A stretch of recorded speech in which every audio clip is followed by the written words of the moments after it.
Okay, we're going to be ordering these three fractions here, and we need to order them from least to greatest. Least to greatest. I always mark it down on my paper so I can remember to order it the right way.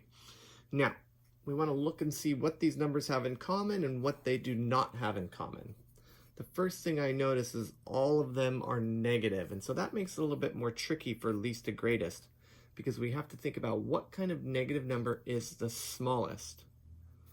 Okay, the negative numbers work opposite. The smallest number, the smallest is the biggest. Remember, it works opposite. And the biggest number is the smallest. Okay, so we're looking for the biggest number out of these three for the least number.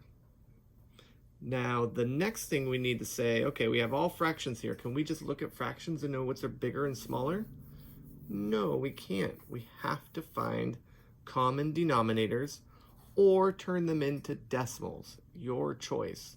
I always think decimals are the easiest, though. Think about 1/2. 1/2 we don't even have to do any work for. 1/2 is 5/10. Hopefully you've memorized that.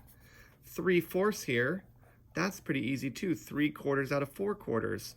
75 cents. Now remember, these are all negative numbers. So let me keep those negative signs. And then we have 2/5. 2/5 is actually pretty easy too, because I can turn this 5 into 10 by multiplying by 2. And we get 4/10, which is 4/10. So now I have all my decimals here. I can line them up. -5/10, -75/100, and -4/10. Then I see they all have the same whole number, which is 0. And then all of the numbers in the tenths spot are different. So I got enough information there to order these from least to greatest now. Now the last tricky part is we don't use these numbers as the answer.